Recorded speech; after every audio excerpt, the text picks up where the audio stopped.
اللہ رب العزت نے انتظام کیا ہے اس طرح سے، اور اس کا نتیجہ ہم دیکھتے ہیں، مسجدیں بھر جاتی ہیں، یعنی اللہ نے پوری تیاری کر دی، پورا انتظام کر دیا۔ اب ہماری ذمہ داری ہے کہ ہم اس مہینے کو کس انداز سے گزارتے ہیں، ہم اپنی کتنی جتن کرتے ہیں، اپنا کتنا انتظام کرتے ہیں، اپنے آپ پہ کیا کام کرتے ہیں، یہ اب ہمارے اوپر ہے۔ جو جتنا محنت کرے گا، جو جتنا جتن کرے گا اپنے لیے، جو جتنی محنت کرے گا، اس کو اتنا فائدہ ملنے والا ہے۔ ہمارے لیے جتن صرف اتنا کرنا ہے کہ وہ جو تقوی اللہ رب العزت نے اس کا مقصد رکھا ہے وہ ہمیں مل جائے۔ تقوی دل میں ہوتا ہے، یعنی دل کا تقوی، دل ہمارا پاک صاف ہو جائے، دل کے اندر تقوی آ جائے۔ اسی طرح سے ہمارا جسم پاک صاف ہو جائے۔ سال بھر ہم کھاتے پیتے رہتے ہیں دن بھر، جس کی وجہ سے جسم کے اندر نہ جانے کتنی خرابیاں آ جاتی ہیں، نہ جانے کتنے فاسد مادے ہمارے جسم کے اندر گھومتے رہتے ہیں، پھنس جاتے ہیں، جو نکل نہیں پاتے۔ لیکن روزہ رکھ کر کے اللہ رب العزت اسی روزے کے ذریعے سے ہمارے جسم کی صفائی کر دیتا ہے۔ تیسری صفائی ہے مال کی صفائی۔ مال کی صفائی، جو مال ہم کماتے ہیں وہ مال ہمارے لیے صاف ستھرا ہو جائے، اس کی صفائی زکوٰۃ کی شکل میں۔ تو یہ تینوں عمل، تینوں کام پہ ہمیں محنت کرنا ہے، جتن کرنا۔ مجھے جو آپ سے بات عرض کرنی ہے وہ مال کی صفائی سے ہے۔ مال کی صفائی کیسے ہوگی؟ زکوٰۃ کے ذریعے سے۔ اللہ رب العزت نے زکوٰۃ ہمارے اوپر فرض کیا ہے، یہ ہم پہلے سمجھے۔ اسلام کی جو 5 ارکان ہیں نا، ان میں سے زکوٰۃ ایک رکن بنایا گیا زکوٰۃ کو۔ عبداللہ بن عمر رضی اللہ عنہ کی روایت ہے، آپ صلی اللہ علیہ وسلم نے فرمایا کہ بنی الاسلام علی 5 شہادۃ ان لا الہ الا اللہ وان محمدا عبدہ ورسولہ اقام الصلاۃ وایتاء الزکاۃ وصوم رمضان وحج البیت۔ اسلام کے 5 ارکان ہیں، شہادتین، اس بات کی شہادت دینا کہ اللہ کے سوا کوئی عبادت کے لائق نہیں، اور محمد رسول اللہ صلی اللہ علیہ وسلم اللہ کے پیغمبر ہیں، اللہ کے رسول ہیں اور اللہ کے بندے ہیں۔ اور اس کے بعد نماز قائم کرنا، زکوٰۃ ادا کرنا، اور رمضان مبارک کے روزے رکھنا، اور 5واں حج کرنا اگر استطاعت ہے تو۔ یہ زکوٰۃ ادا کرنا اسلام کے بنیاد میں سے ہیں، بنیادی ارکان میں سے ہیں۔ اگر کسی نے زکوٰۃ ادا نہیں کیا تو گویا اس نے اسلام کو ڈھا دیا، اسلام کو خراب کر دیا، برباد کر دیا۔ یہ زکوٰۃ اللہ رب العزت نے ہمارے اوپر کیوں واجب کیا ہے، کیوں رکھا گیا ہے؟ اس کی خرچ بھی کرو۔ ہم تو نماز پڑھتے ہیں، روزہ رکھتے ہیں، سب کچھ کرتے ہیں، عام طور سے لوگ اس کو ایک بوجھ سمجھ کر کے چلو نکال دو، اس سے اتنا نکال دو۔ اکثر لوگ زکوٰۃ ادا کرنا ہوتا ہے یا صدقہ دینا ہوتا ہے تو اپنی جان چھڑانے کے لیے کچھ پیسہ دے دیتے ہیں، لیکن اصل ہماری زندگی کا جو مقصد ہے نا، اللہ رب العزت کو راضی کرنا، اس کی عبادت کرنا، اس کے بغیر ہم اس کو راضی نہیں کر سکتے اور نہ ہی عبادت کا پورا حق ادا کر سکتے ہیں۔ یہ ہمیں سمجھنا ہے، اس بات کو سمجھنا ہے۔ میرے بھائیو دیکھیے، اللہ رب العزت نے ہمیں اپنی عبادت کا حکم دیا ہے، لیکن وہ ہر عبادت میں، ہر عمل میں، ہر نیک کام میں وہ 2 چیزیں دیکھے گا۔ 2 چیزیں اگر اس عمل میں پائی جائیں گی تب تو وہ اس عمل کو قبول کرے گا، ورنہ نہیں قبول کرے گا۔ رتی کی ٹوکری میں ڈال دیا جائے، جب قیامت کے میدان میں ہم کھڑے ہوں گے، حساب و کتاب دے رہے ہوں گے، تو ہمارے ہر عمل کو اللہ رب العزت چیک کرے گا۔ اس میں 2 چیزیں دیکھے گا ایمان والے کے عمل میں۔ ایک یہ کہ وہ عمل محمد الرسول اللہ صلی اللہ علیہ وسلم کے طریقے پر کیا گیا ہو۔ اس کو خوب اچھی طرح سمجھ لیجئے اور یاد رکھیے کہ اللہ تعالی ہمارے عملوں میں یہ ضرور چیک کرے گا کہ میرے بندے نے کوئی عمل نبی کے طریقے پر کیا ہے کہ نہیں کیا ہے۔ اگر نبی کا طریقہ ہے تو ٹھیک ہے، اگر نہیں ہے تو اس کو ردی کی ٹوکری میں ڈال دیا جائے گا، اس پہ اس کو ثواب نہیں ملنا ہے۔ اور دوسرا یہ دیکھے گا کہ میرے بندے نے یہ عمل میرے لیے کیا ہے یا لوگوں کو دکھانے کے لیے کیا ہے۔ اخلاص چیک کیا جائے گا۔ اب نبی کے طریقے کو تو ہم اپنا لیں گے. کسی مولوی صاحب نے کہا نبی صلی اللہ علیہ وسلم نے ایسے نماز پڑھی تھی تو ہم پڑھ لیں گے, لیکن ہماری نمازیں اللہ کے لیے ہی ہو جائیں, یہ ہم کہاں سے لائیں گے؟ یہ اخلاص ہمارے دلوں میں کہاں سے آئے گا؟ تو یہ کوئی ایسا تو ہے نہیں کہ کہیں سے گئے جیسے ٹیوب میں ہوا بھر لیتے ہیں, بھر لیا اخلاص آ گیا دل کے اندر, ایسا تو ہے نہیں. یہ تو دل کی ایک کیفیت ہے, دل کی کیفیت کا نام ہے.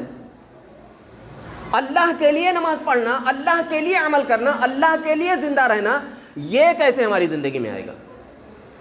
اس کے لیے اللہ رب العزت نے اپنے بندوں کے اوپر کچھ حقوق ہمارے اوپر رکھے ہیں اور کہا یہ تمہیں نبھانا ہے. تم میرے بندوں کے تئیں مخلص ہو جاؤ, تم میرے بندوں کے تئیں محبوب ہو جاؤ, تم میرے بندوں سے محبت کرنے لگو, اپنے آپ تمہارے دل کے اندر اخلاص آ جائے گا. اور یہی ہے میرے بھائیوں, آپ اگر سورہ بقرہ کی تلاوت کریں تو آخر میں اللہ رب العزت نے خرچ کرنے کے آداب, خرچ کرنے کے اصول اور خرچ کرنے کی وجوہات نقل کیے ہیں. اور آپ اس 2 رکوع میں اللہ رب العزت نے خرچ کرنے کی باتیں بیان کی, آپ اس کا مطالعہ کرو گہرائی کے ساتھ. اس میں آپ کو یہی ملے گا کہ اللہ چاہتا ہے میرے بندوں کے دل آپس میں مل جائے. اسی لیے فرمایا ان تبدوا الصدقات فنعما ہی وان تخفوها وتؤتوها الفقراء فهو خير لكم. اگر تم صدقے کو ظاہر کرو تو کوئی بات نہیں, اچھا ہے وہ بھی, تمہیں دیکھ کر کے اور لوگ بھی صدقہ کریں گے, لیکن اگر تم صدقے کو چھپا لو تو تمہارے لیے بہت بہتر ہے. کہیں کہا کہ صدقے کو لوگوں کو اذیت دے کر کے اپنے صدقے کے ثواب کو ضائع نہ کرو. کہیں کہا تم انہیں ان کے چہروں سے پہچان لوگے, انہیں کہنے کی ضرورت نہ پڑے کہ ہم صدقے کے محتاج ہیں.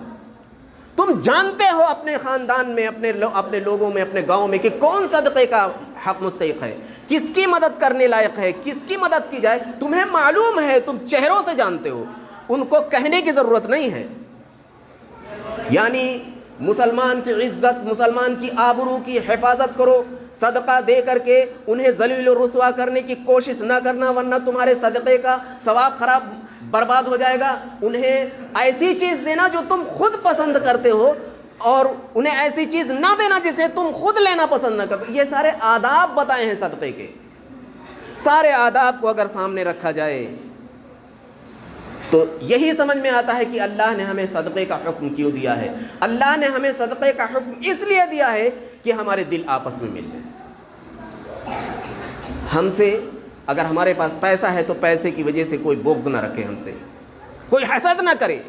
آپ سوچئے ذرا, ایک مالدار آدمی ہو, وہ کسی کے اوپر خرچ نہ کرے, سارے لوگ اس سے حسد کریں گے, سارے لوگ اس سے بغض رکھیں گے. لیکن وہی مالدار آدمی اپنے پڑوسی کے, اپنے رشتہ دار کے, اپنے بھائی کے کام آ جاتا ہے, سب اس سے محبت کریں گے.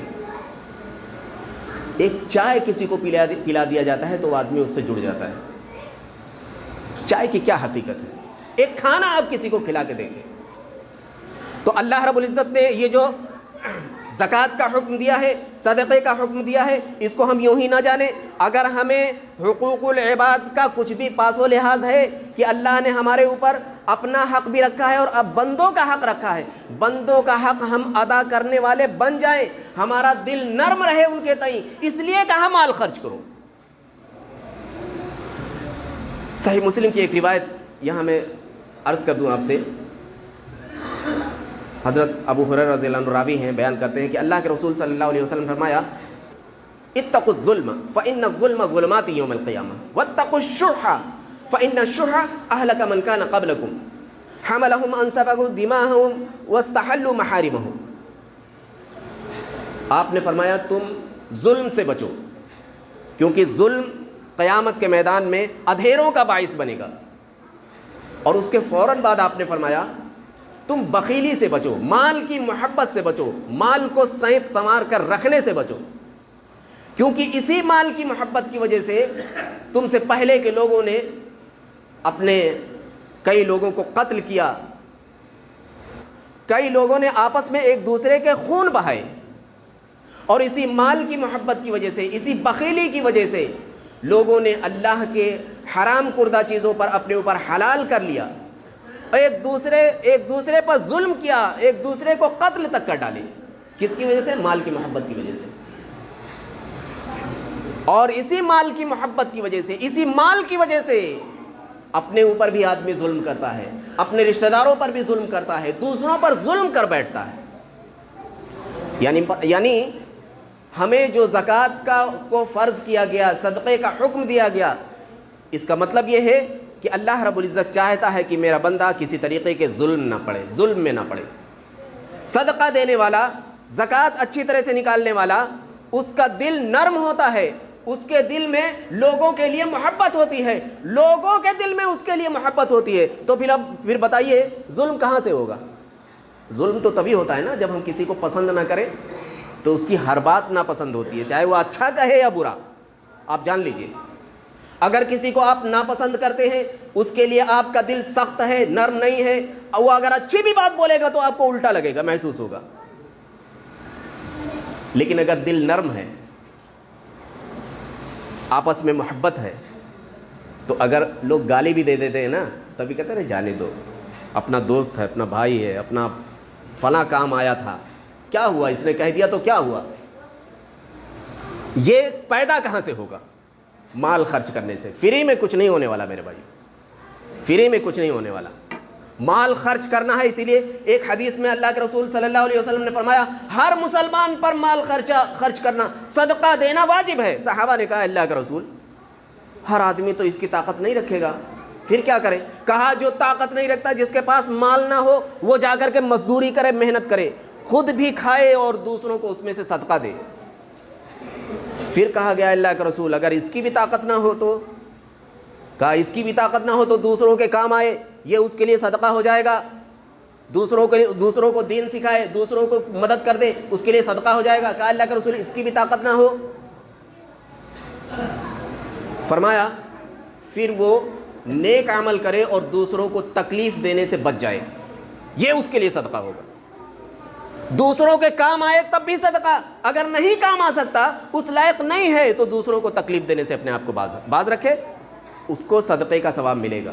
یعنی صدقہ دینے کا، صدقہ کروانے کا، اللہ کو کیا ضرورت تھی ہم سے خرچ کروانے کی؟ اللہ کے ہاں کوئی کمی تھوڑی ہے، لیکن اللہ چاہتا ہے میں اپنے بندے کے ذریعے سے جب خرچ کرواؤں گا تو بندوں کے دل ملیں گے، بندہ ایک دوسرے کے کام آئے گا، بندوں کے دل آپس میں ایک دوسرے کے لیے نرم رہیں گے، تو امن، شانتی اور اس طرح سے بھائی چارگی قائم رہے گی، اور حقوق العباد میں کوئی خلل، کوئی پریشانی ادا کرنے میں کوئی پریشانی اس کو لاحق نہیں ہوگی۔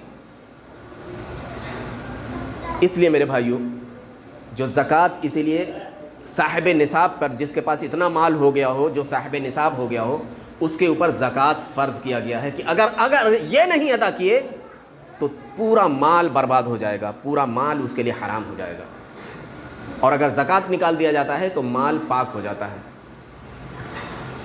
میں چاہتا یہ ہوں کہ زکوٰۃ کے مسائل آپ کو اچھی طرح سے معلوم ہے، لیکن زکوٰۃ دینا کیوں ہے، کیوں اللہ نے ایسا کہا ہے، اس کو ہم اچھی طرح سے سمجھ لیں، اس کو اچھی طرح سے جان لیں، تاکہ دل کھول کر کے خرچ کریں، راضی خوشی سے خرچ کریں کہ یہ جو خرچ کر رہے ہیں یہ خود ہمارے فائدے کے لیے، اس کا فائدہ ہمیں ملنے والا ہے، مل رہا ہے فائدہ، کہیں بھی کسی بھی اینگل سے آپ دیکھیں۔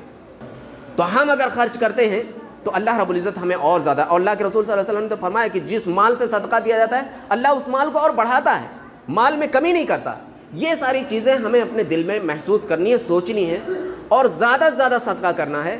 اس کا سب سے بڑا فائدہ یہ ہونے والا ہے کہ ہمارے دل کے اندر خلوص پیدا ہوگا، اپنے بھائیوں کے تئیں بھی، اور جب ہم اللہ کے سامنے نماز کے لیے آئیں گے، کھڑے ہوں گے، تو اس وقت بھی ہمارے دل میں خلوص رہے گا۔ یہ ہم ہرگز نہ سوچیں کہ اپنے بھائی کو گالی دیں گے، اس سے نفرت کریں گے، اس کو ہم کچھ نہیں دیں گے، اس کی ہم کوئی مدد نہیں کریں گے، اور اللہ کے سامنے آئیں گے تو بہت پرہیزگار ہو جائیں گے۔ ایسا کیسے ہوگا میرے بھائی؟ دل تو ہمارا ایک عادتوں پہ منحصر ہے نا، اگر ہمارے دل کے اندر اخلاص نہیں ہے تو ایسا ہوگا کہ ہم باہر مخلص نہیں ہیں اور مسجد میں آئے تو مخلص ہو جائیں گے۔ ارے ہو سکتا ہے کہ ہم ریاکاری کرنے کے لیے نماز میں آ رہے ہوں، اگر باہر ہماری باتوں سے ہم سے لوگ راضی نہیں ہو پاتے، ہم لوگوں کے دلوں کو نہیں جیت پاتے، ان کے اوپر خرچ نہیں کر پاتے، حقوق العباد ادا نہیں کر پاتے، تو بھلا اللہ کی عبادت ہم کس دل سے کریں گے؟ یہ سوچ لیں۔ اللہ کے سامنے جب کھڑے ہوں تو اخلاص کے ساتھ کھڑے ہونے کا موقع ہمیں ملے۔ اس کے لیے اللہ رب العزت نے یہ صدقہ و خیرات اور زکوٰۃ رکھا ہے کہ میرے بندے، ہمارے بندوں کے تعلق سے تو صاف ستھرا ہو جا، میرے سامنے آ، تب جا کر کے حقوق العباد اور حقوق اللہ دونوں ادا ہوں گی، اور اللہ کی عبادت کا حق ہم ادا کر پائیں گے، اور اسی کام کے لیے ہم دنیا میں آئے ہیں۔ اللہ رب العزت سے دعا ہے کہ الہی مالکی، جو تو نے ہماری ڈیوٹی رکھی ہے اپنی عبادت کی، اے اللہ اس کو نبھانے کی توفیق عطا فرما دے۔